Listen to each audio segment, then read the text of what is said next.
Hello everyone, स्वागत करता हूं आप सभी का आज के इस नए वीडियो में।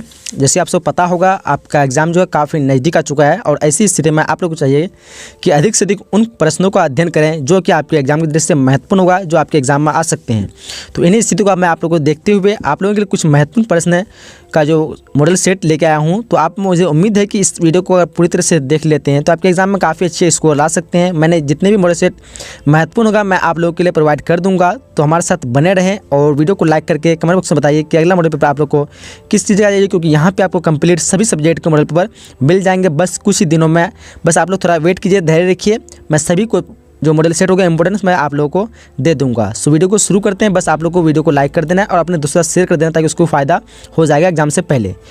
तो चलिए, यहाँ पे आपके सामने प्रश्न आ चुका। कह रहा है क्वेश्चन, देखिए ध्यान से, क्या कह रहा है कि रावत भाटा परमाणु ऊर्जा केंद्र किस शहर के निकट अवस्थित है। देखिए 4 ऑप्शन दिया आपके सामने, इस ऑप्शन को देखिए ध्यान से। और इससे पहले आप लोग को बता दें, आप लोग के लिए बड़ी खुशखबरी की बात यह है कि आप लोग के लिए जो है सभी सब्जेक्ट के PDF तैयार कर चुका हूं मैंने। अगर आप लोग उसको लेना चाहते हैं तो वीडियो को अंत तक देखिए, जैसे कि आपको पता होना चाहिए अगले साल मैंने PDF तैयार किए थे, 2 ही सेट दिए थे, जहाँ पे हमने बोला था 80% बट 90% क्वेश्चन उसी से आए थे। तो अगर आप लोग इस बार PDF लेना चाहते हैं तो इस बार मैंने 5 सेट तैयार किए हैं। अगली बार 2 सेट की थी, इस बार 5 सेट तैयार किया है। अगर आप लोग लेना चाहते हैं 5 सेट के प्रत्येक सब्जेक्ट का 5-5 मिलेगा, जहाँ पे आपको ऑब्जेक्टिव सब्जेक्टिव विद आंसर के साथ मिलेगा। तो आप लोग वीडियो को अंत तक देखिए, मैं अंत में बता दूँगा, व्हाट्सएप में दे दूँगा, वहाँ से आप लोग को उसमें कॉन्टैक्ट करना है और PDF लेने के लिए आपको मैसेज करना है, ठीक है। तो वो वीडियो को अंत में बताएंगे, तो हम लोग वीडियो को कंटिन्यू करते हैं। तो यहाँ पे एक का क्या होगा, 4 ऑप्शन में से राइट ऑप्शन नंबर बी जो है कोटा। चलिए क्वेश्चन नंबर दूसरा कह रहा है कि भिलाई स्टील संयंत्र कोयला प्राप्त करता है। भिलाई स्टील जो संयंत्र है जो कोयला कहाँ से प्राप्त करता है, देखिए 4 ऑप्शन दिया आपके सामने। सो 2 का राइट ऑप्शन क्या होगा, 2 का राइट ऑप्शन होगा ऑप्शन नंबर डी, यानी कोरबा से। कहाँ से, कोरबा से। यहाँ पे धनबाद भी है बट यहाँ पे जो है कोरबा से। ऑप्शन में इस क्वेश्चन का डी हो जाएगा 2 का। चलाए बढ़ते क्वेश्चन नंबर 3 कह रहा है, क्या कह रहा है देखिए ध्यान से। क्वेश्चन नंबर 3 कह रहा है कि हुबली सूती वस्त्र कारखाना किस राज्य में अवस्थित है। हुबली सूती वस्त्र कारखाना किस राज्य में अवस्थित है। 4 ऑप्शन दिया ऑप्शन में। तो यहाँ पे 4 ऑप्शन में से राइट ऑप्शन की बात करेंगे तो राइट ऑप्शन क्या होगा, 3 का right option option number B हो जाएगा, यानी कर्नाटक। क्या हो जाएगा, कर्नाटक। चलिए आगे बढ़ते हैं। आगे क्वेश्चन नंबर 4 करा है, देखिए कि ओडिशा का सॉफ्टवेयर तकनीकी पार्क जो अवस्थित है, यानी कहाँ पे अवस्थित है। ओडिशा का सॉफ्टवेयर पार्क तकनीकी ओडिशा का सॉफ्टवेयर तकनीकी पार्क कहाँ पे अवस्थित है। 4 ऑप्शन में से राइट ऑप्शन की बात करेंगे तो 4 ऑप्शन में राइट ऑप्शन क्या है, ऑप्शन नंबर ए, यानी भुवनेश्वर में। क्या हो जाएगा, भुवनेश्वर में। ऑप्शन नंबर इस क्वेश्चन का एक राज होगा, भुवनेश्वर। चलिए आगे बढ़ते हैं। क्वेश्चन नंबर 5 करा है कि भारत में निजीकरण एवं वैश्वीकरण की नीति अपनाई गई। देखिए ऑप्शन को ध्यान से। सो 5 का ऑप्शन क्या होगा, 5 का ऑप्शन नंबर सी हो जाएगा, 1991 में। कब, तो 1991। चलिए आगे बढ़ते हैं। क्वेश्चन नंबर 6 करा है, इनमें से कौन औद्योगिक जिला है। इसमें से कौन जो है औद्योगिक जिला है। 4 ऑप्शन देख पा रहे होंगे। सो 6 का ऑप्शन क्या, ऑप्शन नंबर सी हो जाएगा, कानपुर जो एक औद्योगिक जिला है। ऑप्शन इस क्वेश्चन का सी हो जाएगा। चलिए आगे बढ़ते हैं। क्वेश्चन नंबर 7 करा है कि जनसंख्या घनत्व सर्वाधिक है, यानी कहाँ पे है। इन चारों जगह में से उत्तर प्रदेश, बिहार, पश्चिम बंगाल या फिर केरल, इनमें से राइट ऑप्शन क्या होगा। सो 7 का ऑप्शन नंबर बी हो जाएगा, यानी बिहार में जनसंख्या घनत्व सर्वाधिक है, बट पहले जो है पश्चिम बंगाल में था, अब करेंटली बिहार हो चुका है। चलिए आगे बढ़ते हैं। क्वेश्चन नंबर 8 कह रहा है कि राष्ट्रीय महामार्ग 2 है। राष्ट्रीय महामार्ग 2 है, देखिए 4 ऑप्शन देख पा रहे होंगे। सो क्वेश्चन नंबर 8 का ऑप्शन नंबर बी हो जाएगा, यानी दिल्ली कोलकाता। राष्ट्रीय महामार्ग 2 है, क्या है, तो दिल्ली कोलकाता में। सॉरी, दिल्ली से कोलकाता में जो मतलब चलती है रोड है वो उसको कहते हैं राष्ट्रीय महामार्ग 2, यानी NH2। चलिए आगे बढ़ते हैं। क्वेश्चन नंबर 9 करा देख पा रहे होंगे, निम्नलिखित कथनों में से जो है कौन सा एक भूगोल का वर्णन नहीं करता है। देखिए ऑप्शन को ध्यान से, यहाँ पे 4 ऑप्शन दिए आपके सामने, तो इन चारों में से राइट ऑप्शन क्या होगा, आप लोगों को ध्यान से यहाँ पे देखना है आंसर। तो राइट ऑप्शन की बात करेंगे तो क्वेश्चन नंबर 9 का क्या हो जाएगा, ऑप्शन नंबर ए हो जाएगा, समाकलनात्मक अनुशासन। क्या हो जाएगा, समाकलनात्मक अनुशासन। चलिए आगे बढ़ते हैं। क्वेश्चन नंबर 10 क्या करा, देखिए ध्यान से। कह रहा है कि प्राकृतिक और मानव के बीच पारस्परिक क्रिया का सबसे महत्वपूर्ण कारक कौन है।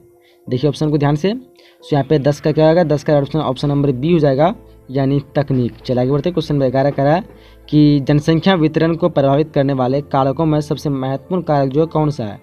क्या है, देखिए ध्यान से, मिट्टी है, प्राकृतिक वनस्पति है, जलवायु है, उसके बाद स्थलाकृति है। तो यहाँ पे 11 का ऑप्शन क्या होगा, ऑप्शन नंबर ए हो जाएगा, यानी स्थलाकृति। स्थलाकृति से क्या होता है, जनसंख्या वितरण को प्रभावित करने का कारक का सबसे महत्वपूर्ण कारक जो है स्थलाकृति। ऑप्शन नंबर इस क्वेश्चन का ए हो जाएगा। आगे बढ़ते हैं। क्वेश्चन नंबर क्या करा है, 12 करा है, किस वर्ष जो है विश्व की मानव जनसंख्या 6 अरब हुई थी। देखिए ऑप्शन को ध्यान से यहाँ पे, तो क्या ऑप्शन हो जाएगा, 12 का ऑप्शन नंबर डी हो जाएगा, 1999। किस वर्ष विश्व की जनसंख्या क्या है, तो 6 अरब होगी, तो 1999। आगे बढ़ते क्वेश्चन नंबर 13 क्या करा, देखिए ध्यान से। क्वेश्चन नंबर 13 कह रहा है कि निम्नलिखित में से किसे संयुक्त अरब अमीरात के लिंग अनुपात को निम्न किया है। देखिए ऑप्शन को यहाँ पे 4 ऑप्शन दिया ऑप्शन है। सो 13 का राइट ऑप्शन की बात करेंगे तो राइट ऑप्शन का ऑप्शन नंबर ए हो जाएगा, यानी पुरुष कार्यशील जनसंख्या का चयनित प्रवास, पुरुष कार्यशील जनसंख्या का चयनित प्रवास। आगे बढ़ते क्वेश्चन नंबर 11 का 2005 की रिपोर्ट के अनुसार जो है विश्व के कितने देशों में मानव विकास स्तर क्या कहते हैं 0.8 था। देखिए यहाँ पे 4 ऑप्शन दिए आपके सामने। सो 14 का राइट ऑप्शन की बात करेंगे तो 14 का राइट ऑप्शन क्या होगा, ऑप्शन नंबर सी हो जाएगा, यानी 57। चलिए आगे बढ़ते हैं। क्वेश्चन नंबर 15 का है, देखिए ध्यान से कह रहा है कि निम्नलिखित में कौन सा देश उच्च मानव विकास वाला नहीं है। यहाँ पे जो कौन सा देश है जो उच्च मानव विकास वाला नहीं है, देखिए 4 ऑप्शन दिए ऑप्शन में। सो क्वेश्चन 15 का right option option number D हो जाएगा, यानी मिस्र। क्या हो जाएगा, ऑप्शन नंबर डी। चलिए आगे बढ़ते हैं।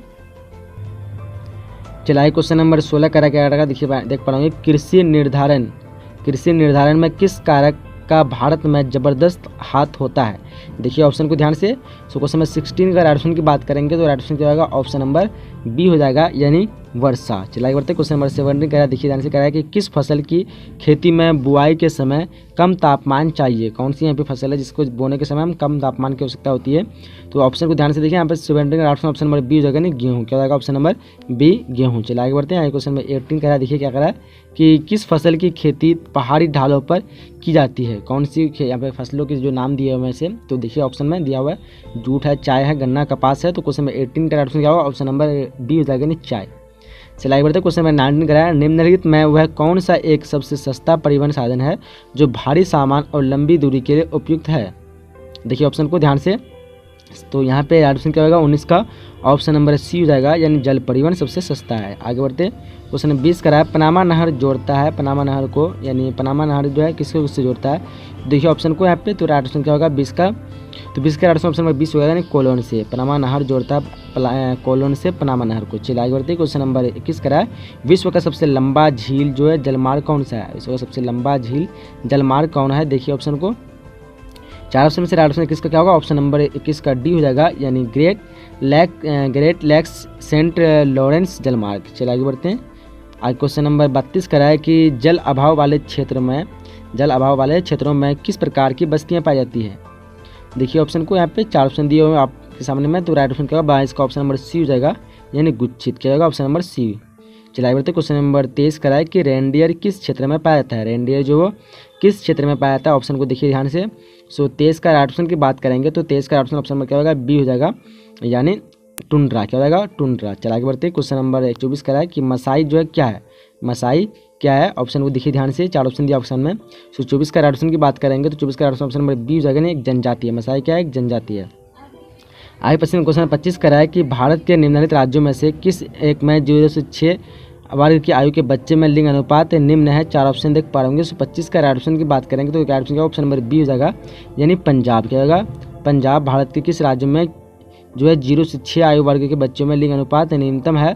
तो ऑप्शन 25 का क्या होगा, ऑप्शन नंबर डी हो जाएगा, बी हो जाएगा, पंजाब। चलिए आगे बढ़ते हैं। उसके अगला क्वेश्चन देख पा रहे होंगे, क्वेश्चन नंबर 26 करा है कि भारत के निम्नलिखित राज्यों में से किस एक में स्त्री साक्षरता जो है निम्न है, निम्नतम है। 4 ऑप्शन दिए हो आपके सामने। सो क्वेश्चन को ध्यान से पढ़िए। तो राइट ऑप्शन की बात करेंगे तो 26 का राइट ऑप्शन क्या होगा, ऑप्शन नंबर डी हो जाएगा, यानी बिहार। आपको पता होना चाहिए क्या है, बिहार होगा। चलिए क्वेश्चन 27 करें कि 2001 की जनगणना के अनुसार निम्नलिखित में से किस राज्य का जनसंख्या घनत्व जो है निम्नतम है। 2001 के अनुसार यहाँ पे जो 4 राज्यों के नाम दिए हुए हैं, देखिए अरुणाचल प्रदेश है, मेघालय है, बिहार है, उसके बाद क्या कहते हैं केरल है। तो यहाँ पे राइट ऑप्शन की बात करेंगे तो क्या हो जाएगा, 27 का ऑप्शन नंबर ए हो जाएगा, यानी अरुणाचल प्रदेश। चलिए आगे बढ़ते हैं। क्वेश्चन नंबर 28 करा है, निम्नलिखित में जो है कौन गंगा के मैदान के महत्वपूर्ण मानव अधिवास है। देखिए ऑप्शन 4 ऑप्शन दिए ऑप्शन में, विरल है, अर्धविरल है, सघन और अर्धसघन है। तो 28 का ऑप्शन नंबर सी हो जाएगा, नहीं सघन। क्या होगा, सघन। तो क्वेश्चन नंबर 29 करा है कि निम्नलिखित में से किस पर्यावरण में परिक्षिप्त ग्रामीण बस्तियों की अपेक्षा नहीं की जा सकती है। ऑप्शन को देखिए ध्यान से आप लोग। सो क्वेश्चन नंबर 29 का राइट ऑप्शन होगा ऑप्शन नंबर ए, यानी गंगा का जलोढ़ मैदान। आगे बढ़ते हैं। क्वेश्चन नंबर 30 करा है, भारत की जनसंख्या के अनुसार निम्नलिखित में से कौन सी एक विशेषता नगर परिभाषा का अंग नहीं है। ऑप्शन को देखिए आप लोग, 4 ऑप्शन दिए ऑप्शन में।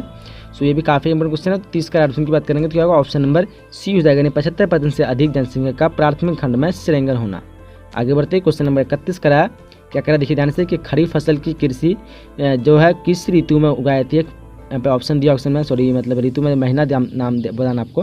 खरीफ फसल की कृषि मतलब सॉरी खरीफ फसल की कृषि जो है ऋतु क्या है, कौन सा महीना है, तो देखिए ऑप्शन को 131 का राइट ऑप्शन की बात करेंगे तो क्या होगा, ऑप्शन नंबर डी हो जाएगा, नहीं जून से सितंबर, क्या होगा जून से सितंबर। चलिए आगे बढ़ते हैं।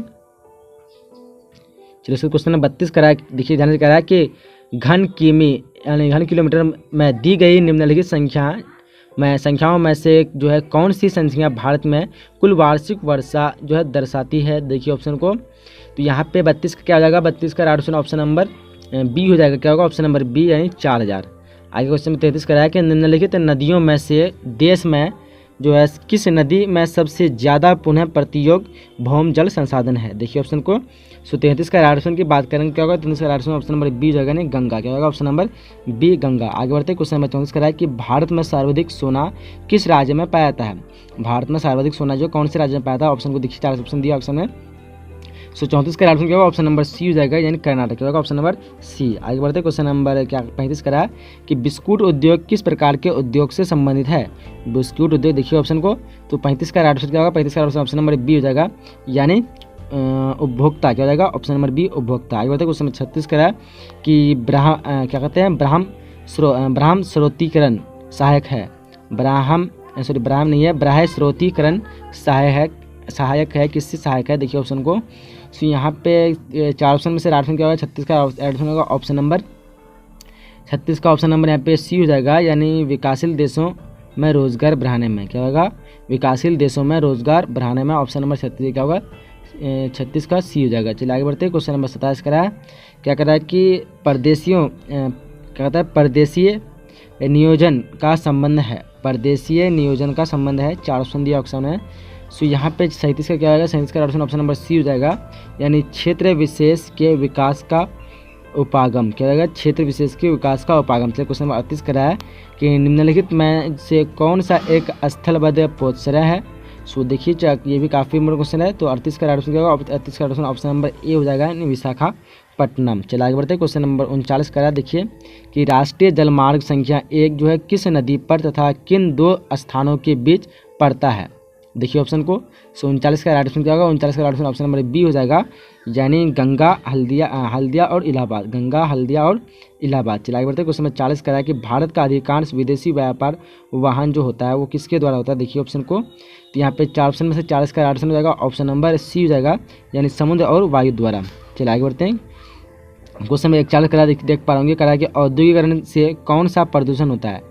औद्योगिकरण से कौन सा प्रदूषण होता है, ऑप्शन देखिए। 41 का राइट ऑप्शन की बात करेंगे, 41 का राइट ऑप्शन नंबर डी हो जाएगा यानी इनमें से सभी, औद्योगिकरण से सभी प्रदूषण होता है यानी ऑप्शन नंबर डी हो जाएगा। क्वेश्चन नंबर 42 का है देख पाएंगे भारत में सबसे अधिक चीनी उत्पादन किस राज्य में होता है। सर्वाधिक चीनी उत्पादन जो है कौन से राज्य में होता है, तो 42 का राइट ऑप्शन क्या होगा, ऑप्शन नंबर सी हो जाएगा यानी महाराष्ट्र। भारत में सबसे अधिक चीनी उत्पादन किस राज्य में होता है, तो महाराष्ट्र हो जाएगा यहाँ पे। बट कुछ दिन पहले जो है उत्तर प्रदेश था, लेकिन अब जो है महाराष्ट्र हो चुका है। अब उत्तर प्रदेश क्या हो गया, दूसरा बन चुका है। सॉरी अभी यहाँ पे उत्तर प्रदेश पहला बन गया, इसके हिसाब से मैं आपको कन्फ्यूज हो गया हूँ। यहाँ पे अभी जो उत्तर प्रदेश पहला बन चुका है, बट किताब के अनुसार जो है पहला जो है महाराष्ट्र है और दूसरा उत्तर प्रदेश है। लेकिन अभी करेंटली जो है आप देख पाएंगे नेट में, तो अभी के इसमें जो उत्तर प्रदेश जो है पहले स्थान पे आ चुका है और महाराष्ट्र जो है वो दूसरे स्थान पे आ चुका है। तो ये चीज़ आप लोग ध्यान रखना, किताब के हिसाब से मतलब दूसरा है ये महाराष्ट्र, लेकिन अभी जो मतलब किताब के हिसाब से पहला है, लेकिन अभी इसके हिसाब से महाराष्ट्र दूसरा और पहला कौन है, उत्तर प्रदेश। तो अभी पूछ रहा है भारत में सबसे अधिक चीनी उत्पादक किस राज्य में होता है, तो उत्तर प्रदेश ऑप्शन नंबर इस क्वेश्चन का ए हो जाएगा। सो जैसे कि मैं आप लोग को बताते हैं यहाँ तक क्वेश्चन 42 क्वेश्चन कंप्लीट कर चुके हैं और पीडीएफ लेने के बताए थे कि कैसे आप लोग पीडीएफ लेना है। तो पीडीएफ के लिए नंबर को आप लोग नोट डाउन कीजिए, इसको आपने स्क्रीनशॉट ले लीजिए 8210775306, ये जो है व्हाट्सएप नंबर है, ठीक है। इस व्हाट्सएप नंबर पे आपको क्या करना है, एसएमएस करना है अपने सब्जेक्ट के नाम लिख करके, और वहाँ पे क्या कहते हैं आपको कुछ टर्म्स कंडीशन है, टर्म्स कंडीशन पढ़ लेना उसको अच्छी तरह से, या फिर आप लोग बता देते हैं कुछ टर्म्स कंडीशन यहीं पे कि आपको प्रत्येक विषय के जो है 5-5 सेट पीडीएफ मिलेंगे, ठीक है। कितना सेट मिलेंगे आपको, 5 सेट पीडीएफ मिलेंगे प्रत्येक विषय के, यानी एक सेट का अगर प्राइस की बात करें तो मात्र आपको 3 रुपये पड़ता है, यानी एक विषय की अगर लेंगे तो 5 सेट है तो आपको पता होगा एक विषय कितना हो जाएगा, 15 रुपया हो जाएगा। यानी एक विषय का प्राइस जो है आपको 15 रुपया पड़ेगा। अब अगर यहीं पे अगर 5 विषय कर लेते हैं तो आप इसको जोड़ के देखेंगे तो कितना होता है आपका 75 होता है। 500 विषय का कितना होता है 75 होता है। लेकिन आप एक साथ अगर 500 विषय का लेते हैं जहाँ पे आपको 25 रुपये का डिस्काउंट दिया जाएगा, यानी आपको 50 रुपये में 5 सब्जेक्ट का अवेलेबल करा दिया जाएगा। चाहे आपका कोई भी सब्जेक्ट हो, बस उर्दू, संस्कृत और मैथिली ये 3 सब्जेक्ट छोड़ के 5 विषय का आपकी आगे अवेलेबल करा दिया जाएगा मात्र 50 रुपये, जहाँ पे आपको सब्जेक्टिव रहेगा और ऑब्जेक्टिव लगभग 300 ऑब्जेक्टिव रहेगा। अगर इसको पढ़ ले तो एक भी क्वेश्चन आपको बाहर से नहीं पूछाएगा। तो इसलिए अगर आप लोग उसको PDF भी लेना चाहते हैं तो यहाँ पे इसमें नंबर पे कांटेक्ट करना है। नंबर को आप लोग दोबारा मैं लिख देता हूँ, क्या है 8210775306।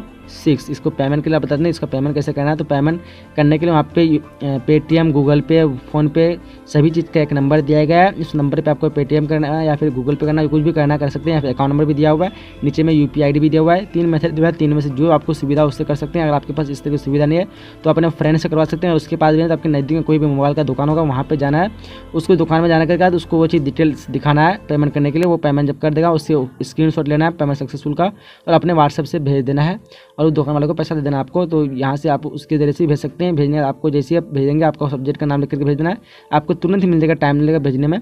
तो इस तरह अगर आप लोग लेना चाहते हैं तो जल्दी इस मतलब नंबर पर कॉन्टेक्ट, आपका समय बहुत कम है। तो चलिए यहीं तक वीडियो को हम समाप्त करते हैं। आपके स्क्रीन पे जो भी वीडियो है इस वीडियो को देख लीजिए, भी काफ़ी आप लोग के लिए हेल्पफुल होगा। मिलेंगे इसी तरह के नए वीडियो में, जब तक के लिए जय हिंद, जय Bharat and thanks for watching.